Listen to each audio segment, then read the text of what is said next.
Good morning class. This is your next video of chapter number 2nd. Now the next topic is solubility. बेटा solubility क्या होती है? अगर एक saturated solution में हम जितना अमाउंट ऑफ सॉल्यूट डिसॉल्व कर सकते हैं उसे हम क्या कहते हैं? हम उसे सॉल्युबिलिटी कहते हैं। जैसे कि आपने देखा था जब हमने 100 ग्राम वाटर में 40 ग्राम सॉल्ट डिज़ोल्व किया तो जो 36 ग्राम था वो क्या हुआ बेटा? डिज़ोल्व हो गया। तो जितनी मात्रा में या जितनी मैक्सिमम कैपेसिटी एक सॉल्यूशन की होती है किसी भी सॉल्यूट को डिज़ोल्व करने की, उसे हम क्या कहते हैं? सॉल्युबिलिटी कहते हैं। देखते हैं डेफिनेशन में। Solubility is the amount of solute in A saturated solution, यानी कि एक सैचुरेटेड सॉल्यूशन में जितनी मात्रा में सॉल्यूट प्रेजेंट होता है एट ए गिवन टेम्परेचर, यानी कि एक निश्चित तापमान पर, उसे हम क्या कहते हैं? उस सैचुरेटेड सॉल्यूशन की सॉल्युबिलिटी कहते हैं। इन अदर वर्ड्स, यानी कि अगर हम दूसरे शब्दों में कहें तो the maximum capacity to dissolve a solute in a solution, यानी कि अगर हम एक सॉल्यूशन में, एक सैचुरेटेड सॉल्यूशन में जितनी अधिक से अधिक मात्रा में सॉल्यूट डिसॉल्व कर सकते हैं एट ए गिवन टेम्परेचर, उसे हम क्या कहते हैं बेटा? सॉल्युबिलिटी कहते हैं। जैसा कि आप यहाँ देख रहे हैं बेटा कि 100 ml वाटर में जब हमने 40 ग्राम NaCl मिक्स किया था तो इसमें केवल 36 ग्राम NaCl ही डिज़ोल्व हुआ। और सॉल्युबिलिटी क्या कहती है कि एक सैचुरेटेड सॉल्यूशन में एक निश्चित टेम्परेचर पर हम जितना मैक्सिमम सॉल्यूट डिज़ोल्व कर सकते हैं उसे ही हम क्या कहते हैं? उसे ही हम उस सैचुरेटेड सॉल्यूशन की सॉल्युबिलिटी कहते हैं। तो इसी तरह से जब हमने इसमें 36 ग्राम NaCl डिज़ोल्व कर दिया तो ये हमारा क्या कहलाएगा? वो उसकी सॉल्युबिलिटी कहलाएगा।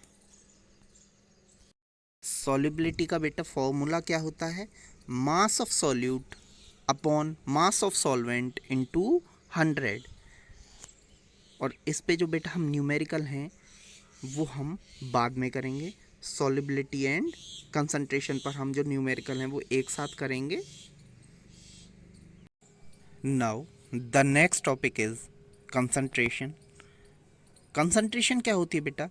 किसी भी सॉल्यूशन में जितनी मात्रा में सॉल्यूट प्रेजेंट होता है उसे हम क्या कहते हैं? कंसंट्रेशन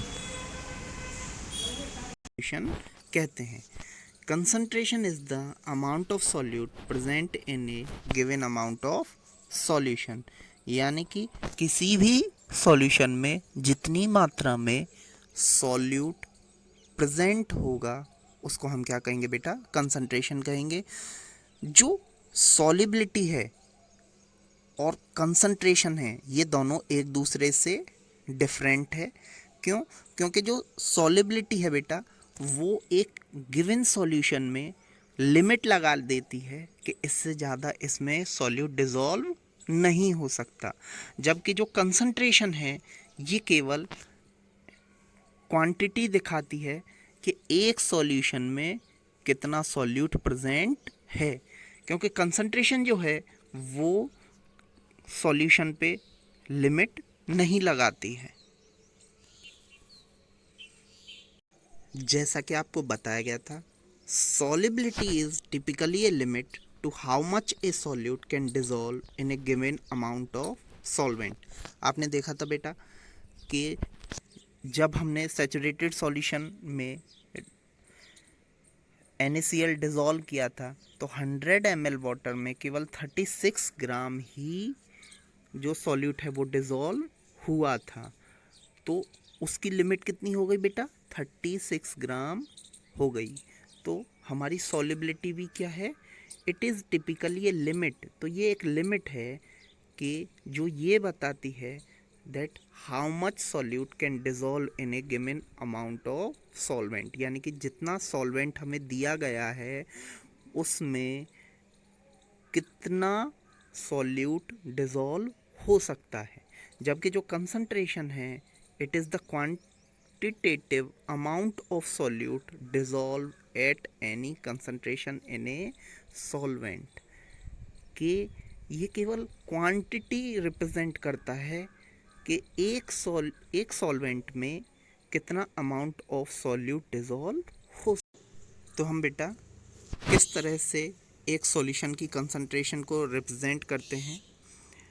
अगर हमें मास बाय मास परसेंटेज निकालना होता है सॉल्यूशन का, तो हम क्या करते हैं बेटा, जो हमें मास ऑफ सॉल्यूट दे रखा है उसे हम किससे डिवाइड करते हैं, मास ऑफ सॉल्यूशन से, और मल्टीप्लाई किससे कर देते हैं हम बेटा, 100 से।